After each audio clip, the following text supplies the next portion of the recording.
Hey folks, Dave here, and welcome to the first episode of Dave's Trailer Talk. I'm not calling it Trailer Tuesday because I might not always be recording these on a Tuesday. I guess I could upload them on a Tuesday, but nah, we're not going to do that. Or maybe we will. I didn't know what I'm saying.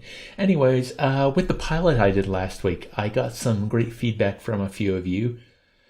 So what I'm going to do is the same thing, essentially. I'm going to look through the new and trending on Steam and watch the trailers and give you my reactions, but I'm going to try to talk more through the trailer than I did in the pilot.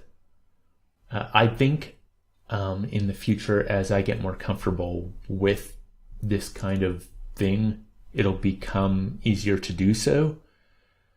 But I was told that I should be saying something to be giving my impressions and my thoughts as they happen, not waiting until the end of the trailer. But sometimes you get sucked in.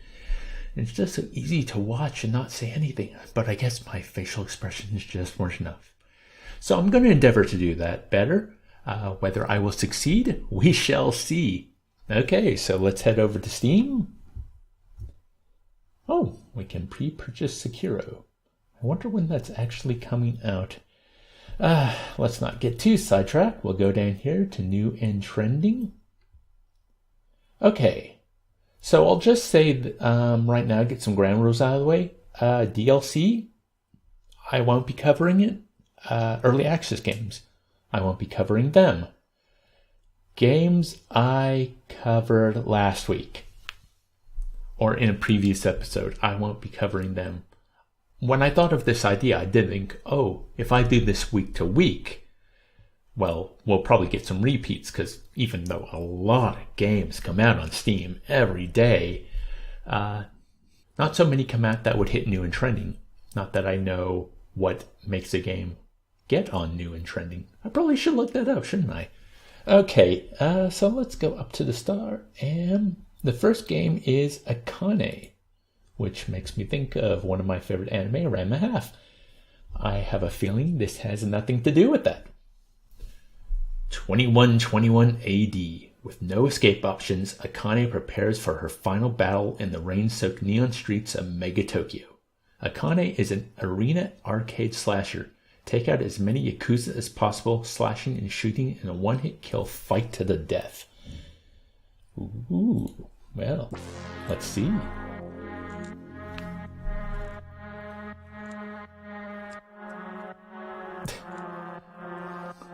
It's got that Gods Will Be Watching pixel art.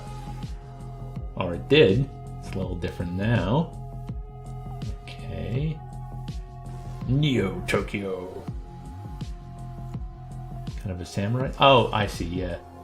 On the screen, it has that art style, but the portraits are a little more detailed.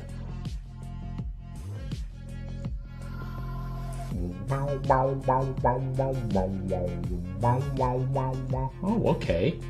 Slash. Huh. Oh, it's got kind of an aim mouse thing to it. That can get tricky. So I just grew into the music here. Mega Tokyo. The webcomic? Ho ho ho ho ho ho ho. This is going for a while. So kind of a cyberpunk samurai thing, I guess. Lo-fi pixel art, it still looks really good. And here we go. Swords and guns. Kind of a Bayonetta thing going on.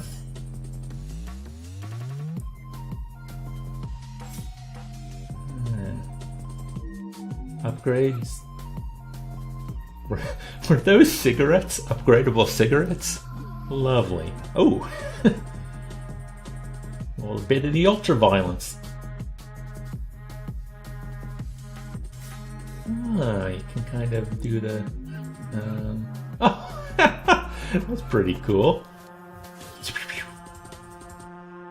Okay, yeah. I have no idea actually how it feels to play, of course. That's what a trailer does. It just shows you what the game is, not how it feels to play. And how it feels to play is very important. But, you know, now that I think of it, it's kind of got a Hotline Miami vibe to it. I guess we'll see if gets any buzz with it. Okay, back.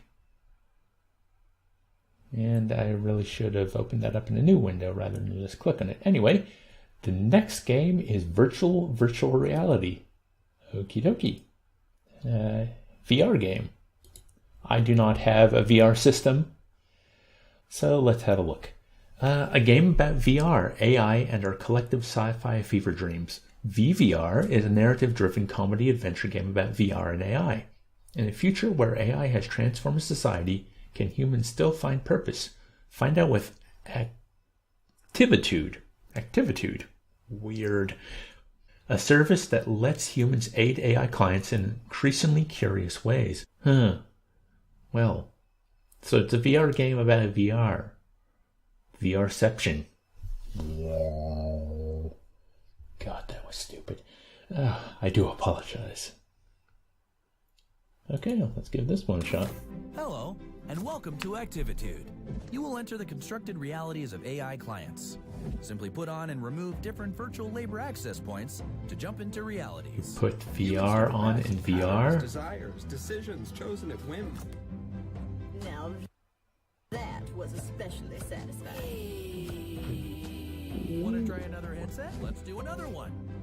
How about another headset? How about another headset?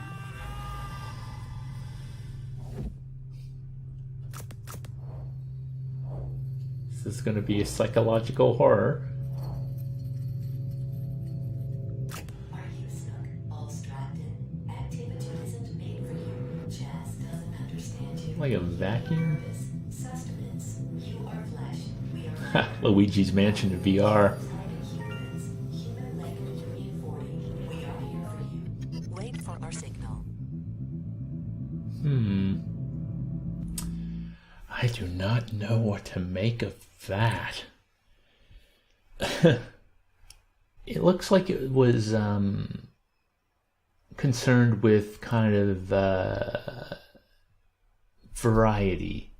Kind of, you're working in a VR company and you're obviously addressing the needs of different clients, so it gives them the opportunity to go, what you're doing here is a lot different from what you're doing there. So hopefully nothing's ever the same, but the trailer did feature that vacuuming quite prominently, so it might try and do different things, but maybe the actions the player has at their disposal are limited. But you know, if the story is enticing enough and the humor is on point, that's what an adventure game's for. At least a comedic adventure game. In VR adventure games, I never thought about how that genre would work in VR. Well, aside from Myst, of course. Does Myst work in VR? I'd kind of like to play Myst in VR. It'd be cool. Okay, so we're skipping the next expansion of Europa Universalis 4 and going right to Scythe Digital Edition. So is this a board game? It is a board game. Scythe transports you to an alternate reality in 1920s Europa, one ravaged by the First World War. Take up the role of leader by assuming command of one of 5 factions and set out to conquer the coveted factory. Lead your mix to war and your people to victory. Do-do-do.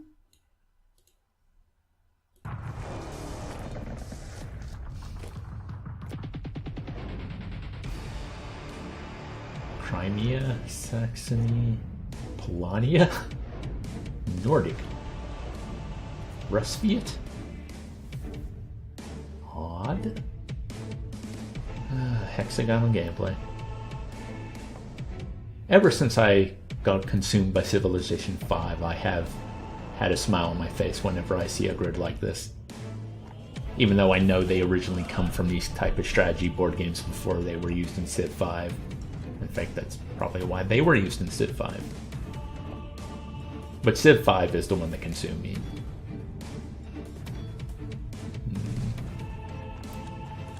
Huh. The fight screen made me think a little of Armello. So an Eastern Europe fantasy strategy game. I don't know what to say about that one. I don't even know why it's called sci-fi, and my pun brain is failing me. I mean, I could say it looks like death, but that wouldn't be true. So let's just go to the next game.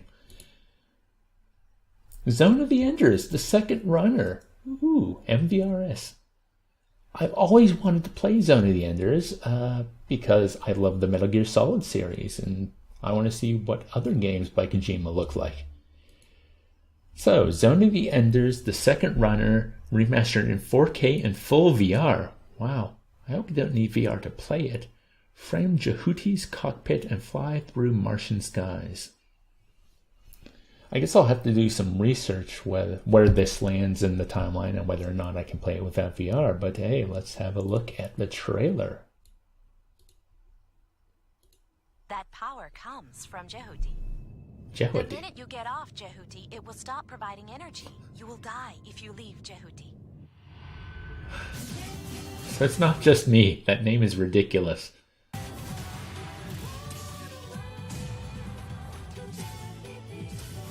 First-person mech combat. Were the original Zone of the Enders games first-person? Or is this really a VR thing?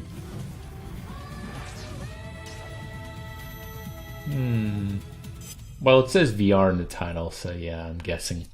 You know, that was really short, too. Jehuti.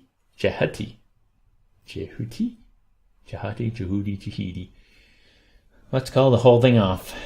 Next! Dragon Quest. Dragon Quest 11. Wow, we're up to 11 in the series. And you know what? I've never played a Dragon Quest game. I wonder if this one might entice me to play it. I've heard 5's a good one to start with. And of course, a good friend of mine always told me there was a character in Dragon Quest VIII that reminded him of me because he made a lot of bad puns all the time. So, Dragon Quest VIII, Echoes of an Elusive Age. Whew, say that 10 times fast. Dragon Quest... Did I just say Dragon Quest VIII? I have 8 on the brain. It's 11. Dragon Quest XI, Echoes of an Elusive Age, follows the perilous journey of a hunted hero who must uncover the mystery of his fate with the aid of a charismatic cast of supporting characters. Whew, alliteration. Let's see what... In one fell swoop, the Lord of Shadows ended countless lives. Did he now? The lucky few who rode the storm out struggled to survive. She's a bit young to have a baby. In the depths of despair, a spark of light still shines. A man who gives the people hope in these Kira Toriyama's art looks really weird in 3D. Yet that light too shall soon succumb to evil's ceaseless claim. Now that king had strong eyebrow game, didn't he? Take that spark and kindle it to flame. Very fantasy-esque. Possibly the greatest JRPG of all time! Like something from a fairy tale. No hyperbole, not at all. Onward to Yggdrasil! We're on a quest to bring sunshine and laughter back to every corner of this drab world. I like that guy. Looks like it's finally time for a date with destiny. You know, I'm kind of digging how goofy the designs do look in 3D. It adds a certain charm to the game. The slimes. Hey, the slimes are iconic.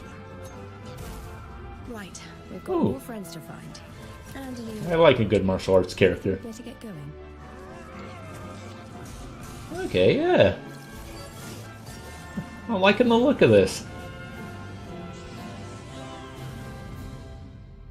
This child, he is the one. There's no The mistake. one. It is your destiny. Oh, looks like good times.